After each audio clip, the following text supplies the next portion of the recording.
Hello friends, आप सभी को नमस्कार। आप देख रहे हैं द क्लास 365। आज हम लोग जो है एनसीईआरटी का जो आपका 360 डिग्री जो बुक है इसको देखेंगे। ये जो बुक है ये बुक काफ़ी दिनों से चर्चा में है। जब से आपका बिहार एसआई का एग्ज़ाम हुआ है तब से बुक चर्चा में है। लोग बोल रहे हैं कि इस बुक से क्वेश्चन आपका आया हुआ है, तो हम लोग चाहते हैं कि इस बुक को हम लोग पूरा देख लेते हैं, इस बुक में क्या है क्वेश्चन है। तो इस बुक में आपका आज हम लोग साइंस का देखेंगे, ठीक है। और इस साइंस में आपका क्लास 6 टू 12 तक का जो साइंस है उसको दिया गया है, ठीक है। और इस बुक को लिखने वाले आपके हैं द फिशर एकेडमी के जो आपका सर हैं, ठीक है, उन्होंने लिखा है। तो इस बुक में जो आपका दिया गया है वो आपका 6 टू 12 तक का जितने भी साइंस के चैप्टर हैं उसको इसमें दिया गया है, ठीक है। जितना भी उसका क्वेश्चन उस चैप्टर से बन सकते हैं उन सभी को इसमें दिया गया है 6 टू 12 तक का। तो हम लोग इसको शुरू कर रहे हैं। पहले हम लोग साइंस कर लेंगे, इसी तरह फिर हम लोग हिस्ट्री करेंगे और फिर ज्योग्राफी, ऐसे करके हम लोग जितने भी इनका सब्जेक्ट बुक आया सबको आपका कर लेंगे। अगर चाहते हैं कि इसका जो पीडीएफ है आपको मिले तो नीचे आपका टेलीग्राम ग्रुप का लिंक दिया गया है डिस्क्रिप्शन में, वहाँ से आप जाकर ज्वाइन कर सकते हैं। और हम लोग डेली जो है साइंस का जो है ये चैप्टर है इसको करेंगे। तो आज अपना शुरू कर रहे हैं।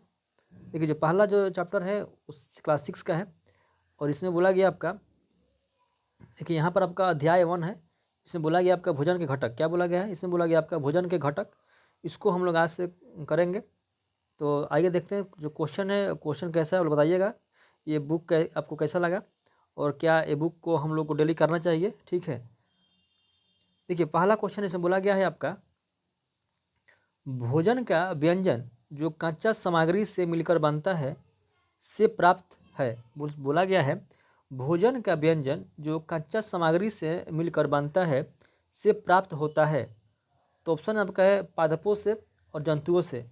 जो आपका भोजन का व्यंजन है जो कच्चा सामग्री से मिलकर बनता है वो हमको पादपों से और जंतुओं से यानी कि दोनों से मिलता है। यानी कि इसमें आपका हो जाएगा एक और दो, एक और दो दोनों। यानी कि जो आपका जैसे कि दूध और घी है ये सब मिलता है हमको किससे? जंतु से।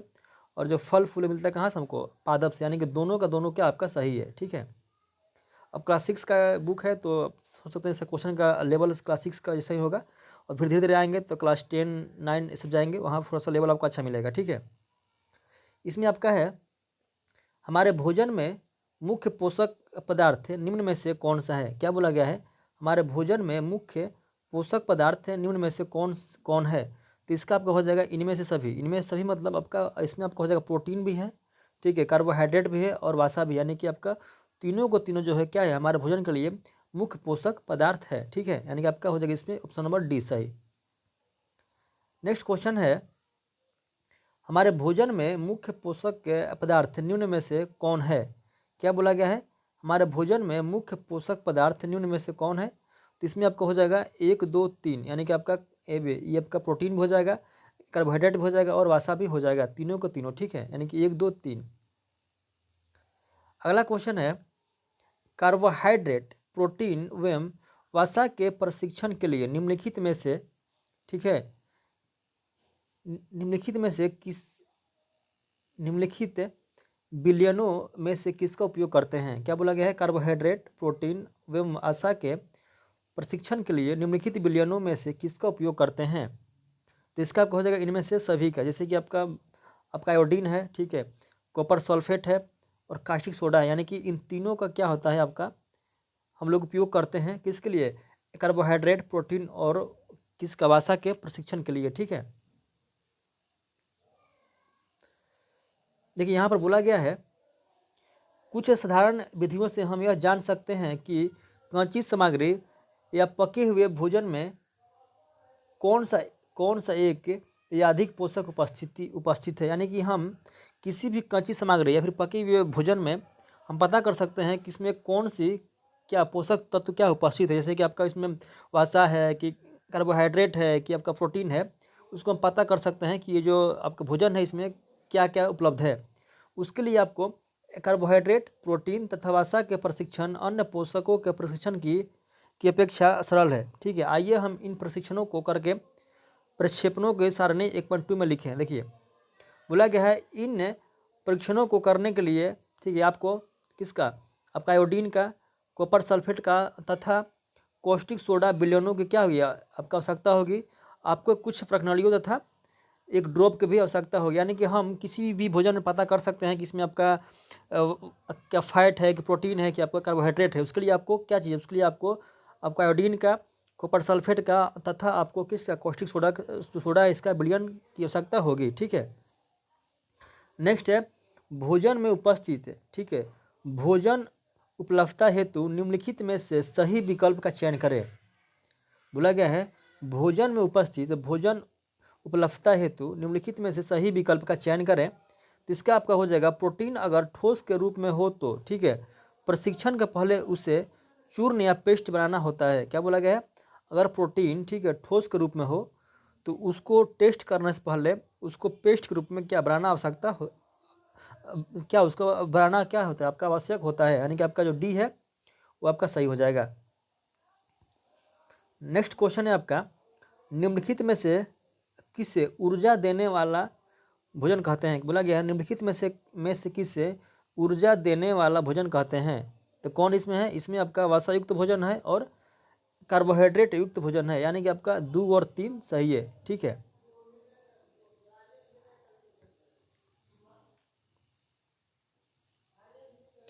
अगला क्वेश्चन है, समान मात्रा में कार्बोहाइड्रेट एवं वसा लेने पर ऊर्जा किसमें सर्वाधिक मिलेगी।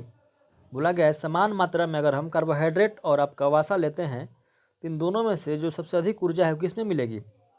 तो ये मिलेगी आपको सबसे अधिक कहाँ पर, आपका वसा में। जो वसा में है ये सबसे अधिक ऊर्जा देगी कौन, वसा देगी किससे, कार्बोहाइड्रेट की तुलना में, अगर हम समान रूप से दोनों को लेंगे तो। ठीक है, फिर आपका नेक्स्ट क्वेश्चन है, इसमें बोला गया है सुमिलित करें, क्या करना है इसको, आपका करना मिलान। ठीक है, पहला बोला गया है कार्बोहाइड्रेट का स्रोत, ठीक है, दूसरा है वसा के पादप स्रोत, तीसरा है वसा के जंतु स्रोत।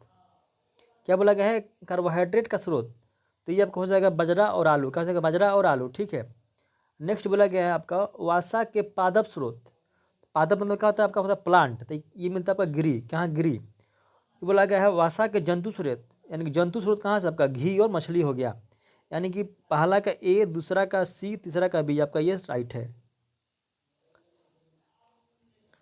फिर आपका नेक्स्ट क्वेश्चन है, इसमें बोला गया आपका निम्नलिखित में से कौन सा सत्य कथन है।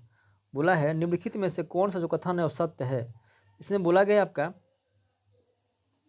हमारे शरीर को सही प्रकार के विटामिनों की क्या आपका आपका आपका अल्प मात्रा में आवश्यकता होती है। क्या बोला गया है, हमारे शरीर को सही प्रकार के विटामिनों की, ठीक है, आपको अल्प मात्रा में आवश्यकता होती है। ये आपका बात क्या है, सही है।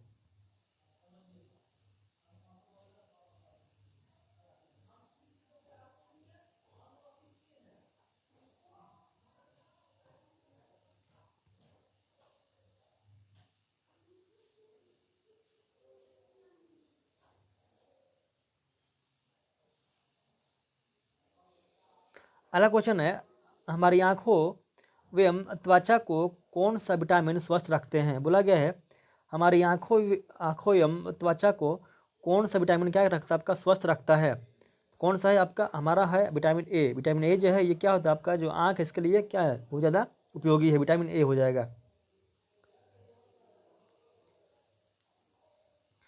फिर हमारा जो अगला क्वेश्चन है, बोला गया है हमारे शरीर में बहुत प्रकार के रोगों से लड़ने में, ठीक है, मदद करने वाला विटामिन कौन सा है। कौन सा विटामिन सी जो है ये हमको किससे, रोगों से लड़ने में क्या करता है, हमको हेल्प करता है, विटामिन सी। ठीक है, अगला क्वेश्चन है निम्न में से कौन सा विटामिन हमारी, ठीक है, अस्थियों तथा दांतों के लिए कैल्शियम का उपयोग करने में हमारे हमारे शरीर को सहायता करता है। पूछा गया है कौन सा विटामिन जो है हमारे जो आपका हड्डी है और दांत है इनको, ठीक है, मजबूत कर बनाने में, ठीक है, जो आपका कैल्शियम है इसका उपयोग करने में क्या करता है, हेल्प करता है। तो कौन सा है इसमें, विटामिन डी। विटामिन जो डी है ये हमारे जो दांत है और जो हमारे बोन है, अस्थि, उसको क्या करता है, आपका मजबूत करने में क्या करता है, आपका सहायता करता है, विटामिन डी। ठीक है, अगला फिर बोला गया इसमें आपका क्या करना है, इसको आपका मिलान करना है। ठीक है, इसमें बोला गया है विटामिन ए, देखिए जो विटामिन ए है ये अब कहाँ से मिलता है, तो ये आपको मिलता है कहाँ से, पपीता, गाजर, आम। कहाँ से, पपीता, गाजर, आम। ठीक है, यानी कि पहला का हो गया बी। ठीक है, फिर आपका बोला गया है कि जो आपका विटामिन बी है, विटामिन बी कहाँ से मिलता है, तो ये आपका मिलता है कहाँ से? यकृत यानी कि लीवर से और चावल से। किससे? लीवर से और चावल से, यानी कि बी का हो जाएगा डी।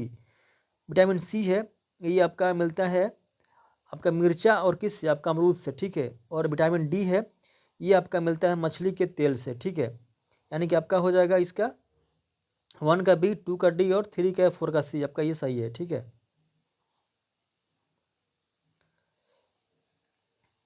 फिर आपका नेक्स्ट क्वेश्चन इसमें बोला गया है,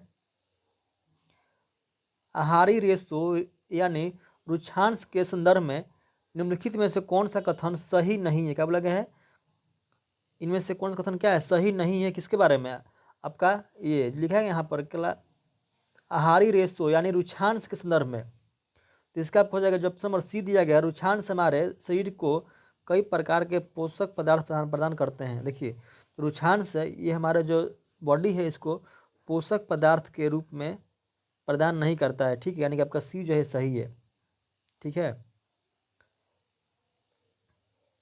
लेकिन लिखा गया है रुक्षांश हमारे शरीर को कोई पोषक प्रदान नहीं करते हैं, ठीक है। ये जो है हमारे, फिर भी ये हमारे भोजन के लिए क्या है? आपका आवश्यक व्यय है और इसका आयतन बढ़ा देते हैं। रुक्षांश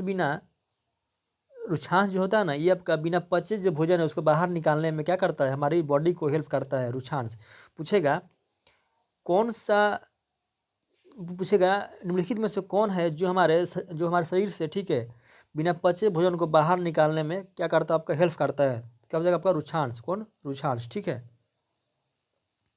अगला क्वेश्चन है, कथनों पर विचार करें। पूछा गया इनमें से कौन सा कथन सही कथन है? पहला है, जल भोजन में उपस्थित पोषक पदार्थ को, ठीक है, आपका अवशोषित करने में सहायता प्रदान करते हैं। बोला गया है जल भोजन में उपस्थित पोषक पदार्थ को, ठीक है, अवशोषित करने में सहायता प्रदान करते हैं। दूसरा है, जल शरीर के अपशिष्ट पदार्थ के बाहर निकालने में सहायक होते हैं। कौन है? आपका दोनों सही है, 1 और 2 दोनों सही है, ठीक है। नेक्स्ट क्वेश्चन है, निम्नलिखित में से असत्य कथन की पहचान करें।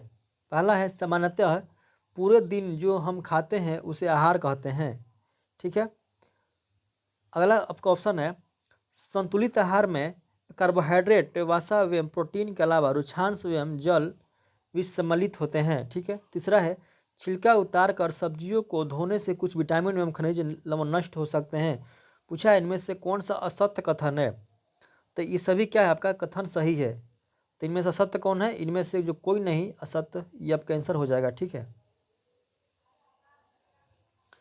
नेक्स्ट क्वेश्चन है आपका, बोला गया इसमें, भोजन को पकाने से कौन सी विटामिन आसानी से नष्ट हो जाती है?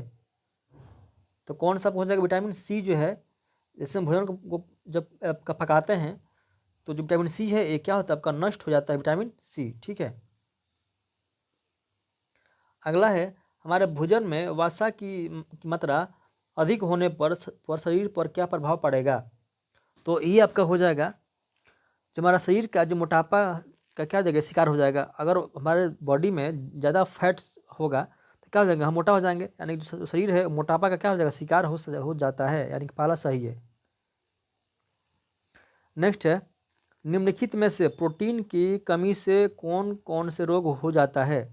देखिए, जो प्रोटीन की जो कमी है इसके कारण आपका, ठीक है, चेहरे पर सूजन और त्वचा की बीमारी एवं पेचिश संबंधी बीमारी होता है, यानी कि आपका 2 और 3 क्या है? राइट है।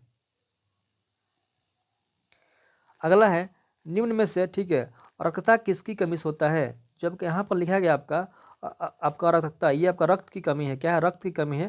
तो रक्त में क्या होता है? आपका लोहा होता है, यानी कि लोहा की जो कमी है उससे आपको होता है, आप क्या चाहिए? आपका रक्तता, ठीक है, लोहा की कमी से, यानी कि बी आपका सही हो जाएगा। फिर आपका नेक्स्ट क्वेश्चन है, बोला गया आपका ग्वाइटर रोग किसकी कमी से होता है?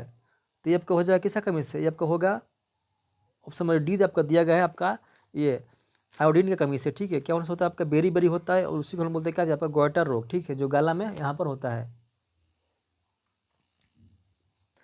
अगला क्वेश्चन है, अस्थियों एवं दंतक्षय किसकी कमी से होता है? क्या बोला गया है? अस्थियां एवं दंतक्षय किसकी कमी से होता है? तो ये आपको हो जाएगा कैल्शियम। किसका?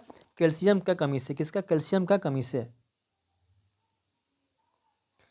नेक्स्ट क्वेश्चन आपका, यहाँ पर आपका विटामिन है और यहाँ पर इससे होने वाले रोग है, इसके कमी से होने वाले रोग हैं। तो आपका यहाँ बोला गया है विटामिन ए, इससे आपका क्या होता है, हमारा होता है ब्लाइंड, इससे आपको होता है ब्लाइंडनेस, यानी कि आपको हो जाएगा दृष्टि क्षीणता। किससे कमी से? विटामिन ए की कमी से। B1 सबको होता है बेरी बेरी, विटामिन सी सबको होता है स्कर्वी, और डी सबका होता है रिकेट्स। ठीक है, मिला लीजिएगा इसको, यानी कि एक ACBD, ACBD देख लीजिए, ACBD किस में है? ACBD, ठीक है, बी नंबर में।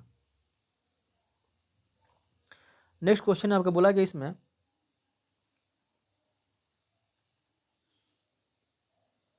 बोला है दुर्लभ है पेशीय व्यायाम काम करने की ऊर्जा में कमी किस विटामिन की कमी से होता है?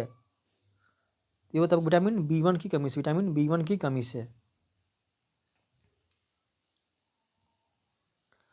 आपका अगला क्वेश्चन है, देखिए यहाँ से आपका चैप्टर नंबर दूसरा आपका स्टार्ट हो गया है कि क्लास 6 का। तो आइए इसको देखते हैं। क्लास 6 का चैप्टर नंबर 2 है, जिसका नाम है वस्तुओं के समूह बनाना। क्या नाम है? वस्तुओं के समूह बनाना। ठीक है,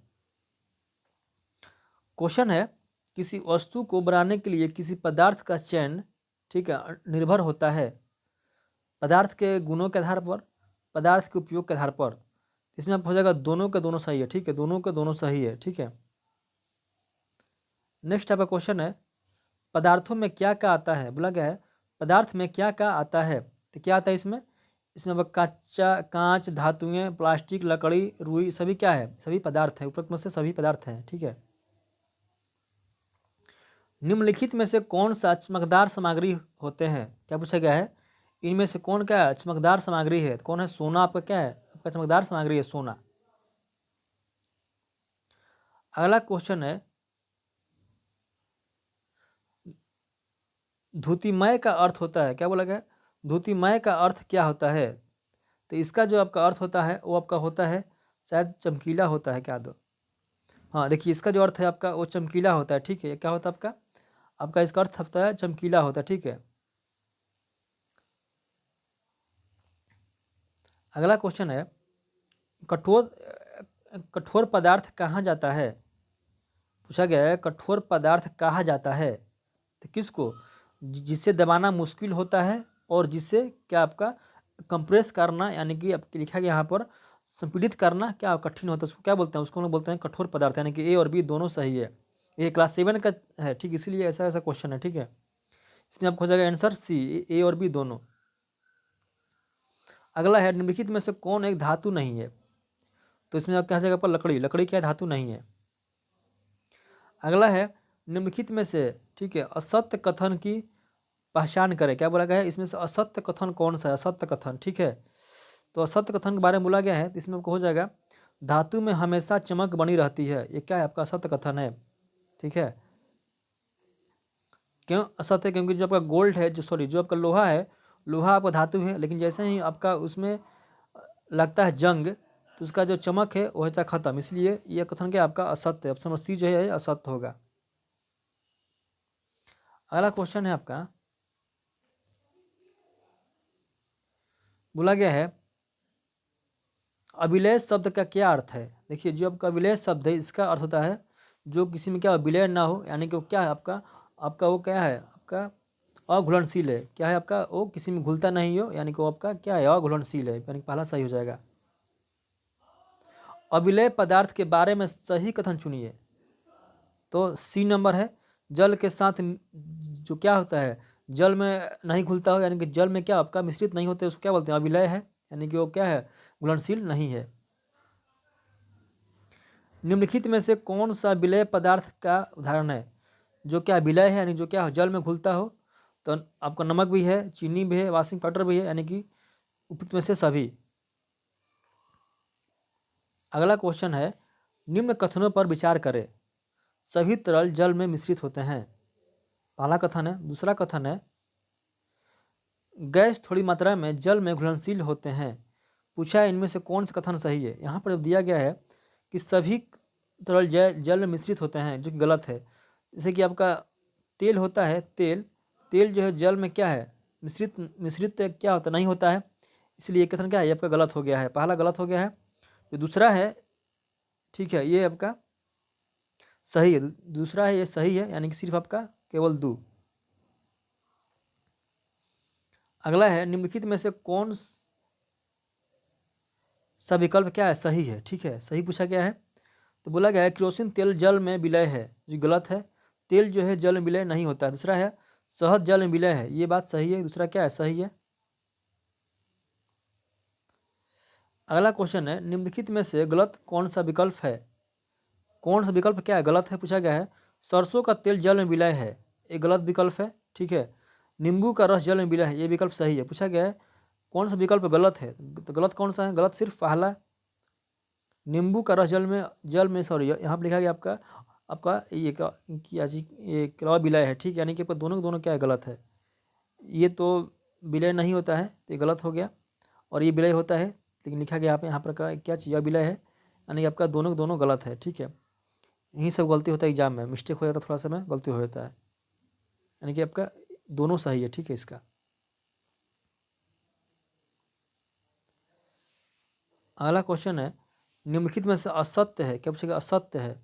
तो उन पदार्थों या सामग्रियों जिनसे होकर वस्तुओं को देखा जा सकता है अपारदर्शी कहते हैं, ठीक है। जिनसे होकर आप वस्तुओं को नहीं देख सकते हैं उसे अपारदर्शी कहते हैं। लकड़ी एक अपारदर्शी वस्तु है। ऐसे पदार्थ जिनसे होकर वस्तुओं को देख तो सकते हैं परंतु स्पष्ट रूप से पारभासी नहीं कहलाती है। बोला गया इनमें से कौन सा कथन असत्य है। तो यहाँ पर बोला गया आपका कि उन पदार्थ या सामग्री जिनसे होकर वस्तुओं को देखा जा सकता है उसको बोलते हैं हम लोग पारदर्शी बोलते हैं, यानी कि यहाँ पर ये कथन क्या है आपका गलत हो गया, यही गलत हो गया, और सब क्या है सही है। जिससे आप वस्तुओं को नहीं देख सकते उसको क्या करते हैं, उसको आप बोलते हैं हम लोग अपारदर्शी बोलते हैं। लकड़ी एक आपका क्या है अपारदर्शी वस्तु है, यानी कि आपका A B C D सही है, और ये जो है यही गलत हो गया, ठीक है। वे पदार्थ जिनके द्वारा वस्तुओं को स्पष्ट रूप से देखा जा सकता है क्या कहलाते हैं, तो आपका हो जाएगा पारदर्शी कहलाते हैं। परभासी पदार्थ कौन सा नहीं है, बोला गया है परभासी पदार्थ कौन सा नहीं है। तो आपका मोटी लकड़ी, जो मोटी लकड़ी क्या है ये आपका ये आपका अपारदर्शी है, क्या है अपारदर्शी है, ठीक है, यानी कि आपका पहला क्या है सही है। मक्खन का पेपर क्या है, बोला गया मक्खन का पेपर क्या है, तो ये पारभासी है। जैसे कि आपका तेल है और कोई कोई पेज है उसमें अगर तेल आप लगा दीजिएगा तो दिखता है लेकिन उतना क्लियरली नहीं दिखता, इसलिए बोलते हैं क्या है वो पारभासी, यानी कि वो उतना साफ उससे नहीं दिखता है, इसलिए उसको बोलते हैं पारभासी है, ठीक है। अगला है अब देखिए यहाँ से आपका चैप्टर नंबर 3 शुरू हो गया है, ठीक है। पदार्थों का क्या पृथक्करण है, क्या है पदार्थों का पृथक्करण, ठीक है। क्वेश्चन बोला गया है निम्नलिखित में से कौन सा कथन असत्य है। असत्य बोला है, सॉरी सत्य बोला है, सत्य, ठीक है। इसमें क्या बोला है, इसमें आपका सत्य बोला है, ठीक है। पहला क्वेश्चन है गेहूं के दानों और गेहूं के आटे के मिश्रण को हस्तचयन विधि द्वारा अलग किया जा सकता है। दूसरा है तेल और पानी के मिश्रण को पृथक्करण विधि से अलग किया जा सकता है। तीसरा है फटने की प्रक्रिया में भूसी के कणों को हवा द्वारा अधिक दूरी तक ले जाया जाता है। बोला गया है कौन सा कथन सत्य है। तो इसमें आपका बोला गया है गेहूं के दानों और गेहूं के आटे के मिश्रण को किससे आपका हम लोग हाथ से अलग कर सकते हैं, ये सही हो गया। दूसरा है तेल और पानी के मिश्रण को पृथक्करण विधि से अलग किया जा सकता है, यही बात सही है। फटकने की प्रक्रिया में भूसी के कणों को हवा द्वारा अधिक दूरी तक ले जाया जाता है, यानी कि आपका ये भी सही है। जब फटकते हैं जब भूसी है वो क्या होता है आपका अलग होता है, ठीक है, यानी कि आपका सब के सब सही है। अगला क्वेश्चन है हस्त चयन विधि कब सुविधाजनक होती है। बोला गया है जब का हस्त चयन विधि है वो कब आपका आसानी से होता है, कब उसमें आपका इजली होता है। तो जब क्या उसमें अशुद्धियाँ क्या अशुद्धि जब कम हो और अशुद्धि दिखे, जो कम हो और दिखे, तो इसलिए क्या है आपका ये आपका इजी होता है, ठीक है, हाथ से चुनना। अगला क्वेश्चन है आपका गेहूं तथा चावलों से मिट्टी या पत्थर के बड़े कणों को अलग करने के लिए किस विधि का प्रयोग किया जाता है। तो आपका हो जाएगा ये हस्तचयन विधि, क्या हो जाएगा हस्तचयन विधि। गेहूं में या चावल में अगर मिट्टी कोई बड़ा बड़ा टुकड़ा हो तो उसको हम लोग हाथ से चुन के अलग करते हैं, तो हो जाएगा हस्तचयन विधि। सूखे पौधों की डंडियों से अनाज को अलग करने के लिए कौन सी विधि अपनाई जाती है। हो जाएगा थ्रेसिंग, क्या हो जाएगा थ्रेसिंग हो जाएगा, थ्रेसिंग, ठीक है। सूखे रेत एवं लकड़ी के बुरादे के मिश्रण को अलग करने की विधि क्या है? तो ये होता है निष्पावन, क्या हो जाएगा निष्पावन हो जाएगा, निष्पावन, ठीक है। अगला है निम्नलिखित कथनों पर विचार करें। पहला कथन क्या है? पहला कथन बोला गया आपका साधारणतः किसान निष्पावन विधि का प्रयोग करके हल्के भूसे से भारी अनकनों को अलग करने के लिए करता है। दूसरा है इस विधि से नकली अशुद्ध पदार्थ को प्रयोग किसान अन्य प्रयोजनों में प्रयोग करता है। इससे पूछा गया आपका कि इसमें पूछा गया है उपयुक्त में से गलत कथन कौन सा है। क्या पूछा गया है? गलत कथन कौन सा है? तो यहाँ आपका इनमें से कोई भी कथन क्या है? गलत नहीं है, ठीक है, यानी कि डी आपका सही हो जाएगा। इसमें दोनों दोनों क्या आपका राइट है, ठीक है। किस विधि का प्रयोग, ठीक है, वायु के झोंकों द्वारा मिश्रण से भारी तथा हल्के अवयवों को पृथक करने के लिए किया जाता है? क्या जगह हो जाएगा आपका? वो हो जाएगा निष्पावन, क्या हो जाएगा निष्पावन, निष्पावन, ठीक है। अगला क्वेश्चन है पृथक्करण की विधि में शामिल है, इसमें शामिल है आपका हस्तचयन विधि, थ्रेसिंग भी और निष्पावन विधि, तीनों तीनों क्या आपका पृथक्करण की विधि है, यानी कि डी नंबर सही हो जाएगा। अगला क्वेश्चन है पत्थर डांडिया तथा भूसा जो निष्पावन तथा थ्रेसिंग में रह जाते हैं किस विधि से अलग अलग किया जाता है? क्या हो जाएगा आपका? ये हो जाएगा चालन विधि, क्या हो जाएगा चलनी से चालते हैं ना, जब भूसी को अलग करते हैं हम लोग किस धान से चाहे फिर गेहूं से, क्या करते हैं उसको चलनी से चालते हैं, इसको हम लोग क्या बोलते हैं? इसको हम बोलते हैं चालन विधि, क्या हो जाएगा आपका चालन विधि, ठीक है। नेक्स्ट निम्नलिखित में से किस विधि का प्रयोग मुख्य रूप से ठोस पदार्थ के अवयव जिनकी, ठीक है, मापों में अंतर हो को अलग करने के लिए प्रयोग किया जाता है? तो क्या हो जाएगा आपका जिनका माप क्या हुआ आपका अलग अलग होगा, एक इतना बड़ा हो एक इतना बड़ा हो, तो क्या करते हैं उसको हम लोग चलनी से चाल देते हैं, क्या आपको हो जाएगा ऑप्शन बी हो जाएगा आपका चालन विधि, ठीक है। निम्न में से किसका प्रयोग निस्यंदक निस्यंदक जो कि छानने में काम आता है के रूप में किया जाता है? तो क्या हो जाएगा आपका? ये हो जाएगा फिल्टर पेपर, क्या हो जाएगा फिल्टर पेपर, ठीक है। निम्न में से कौन सा कथन सत्य नहीं है? क्या बोला सत्य नहीं है? मिश्रण में जल मिलाने पर भारी अवयवों को नीचे तली पर बैठ जाना क्या आपका निस्तारण कहलाता है?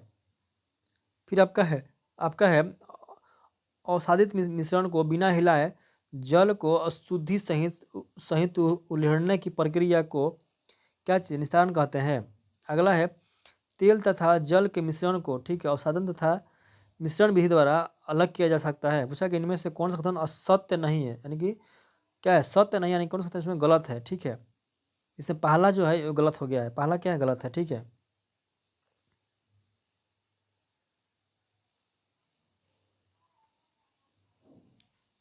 देखिए बोला गया है मिश्रण में जल मिलाने पर, ठीक है, भारी अवयवों को नीचे तली में बैठ जाना क्या कहलाता है? उसको हम लोग बोलते हैं आपका आसन बोलते हैं, क्या बोलते हैं उसको? आपका अस्वादन बोलते हैं, अस्वादन कहते हैं, ठीक है। तैयार चाय से चाय की पत्तियां पृथक करने में कौन सी विधि ज़्यादा अच्छी होगी? कौन है आपका? ये आपका निस्यंदन विधि है, कौन है? निस्यंदन विधि है, ठीक है।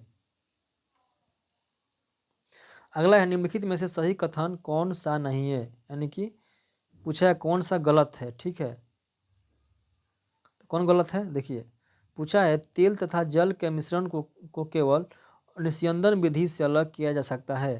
दूसरा है तेल तथा जल के मिश्रण को, ठीक है, अवसादन तथा निस्तारण विधि से अलग निस्तारण विधि से अलग करना ज़्यादा अच्छा विकल्प है। पूछा है कौन सा कथन सही नहीं है, यानी कि सही नहीं है, तो पहला क्या है? सही नहीं है, ए नंबर सही नहीं है, ठीक है। एक पंकित जल को पीने योग्य बनाने के लिए कौन कौन सी प्रक्रिया का प्रयोग हो सकता है? तो इसमें आपका हो जाएगा तीनों को तीनों सही है, क्या जो कथन तीनों है तीनों तीनों सही है। इसमें बोला गया आपका आपका अवसादन प्रक्रिया है, निस्तारण प्रक्रिया और निस्यंदन प्रक्रिया है, तीनों तीनों क्या आपका राइट है, ठीक है।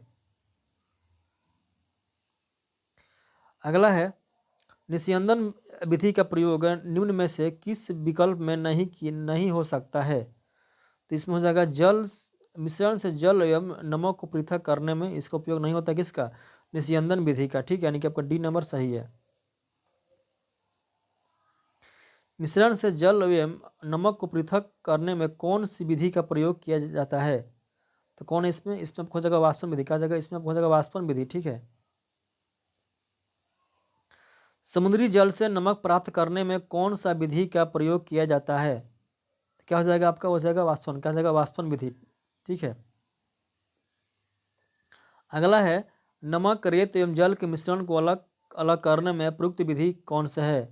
तो कौन है? इनमें से सभी हो जाएगा। संघनन भी है आपका, उसके बाद निस्तारण भी है। ठीक है, वाष्पन भी है और निस्यंदन भी, यानी कि इनमें से सभी हो जाएगा। बोला है नमक और पानी के घोल में और अधिक नमक नहीं घोला जा सकता है। यदि हम अधिक नमक घोलना चाहते हैं तो यह होना चाहिए। तो क्या होना चाहिए? संतृप्त किया जाना चाहिए। क्या होना चाहिए? आपका संतृप्त किया जाना चाहिए। ठीक है। अब पूछेगा यहाँ पर कि जब का संतृप्त क्या होता है? तो संतृप्त घोल उसको बोलते हैं जिसमें जो है किसी भी चीज़ का अधिक मात्रा आप क्या उसमें घोल नहीं सकते हैं। ठीक है, उसको हम क्या बोलते हैं? आपका संतृप्त हो गया, उसका प्राप्ति हो गया, उससे अधिक उसमें हम किसी भी चीज़ को नहीं घोल सकते हैं। ठीक है। अगला है निम्नलिखित में से सही कथन कौन नहीं है? यानी पूछा गया कौन सा कथन क्या आपका गलत है। ठीक है,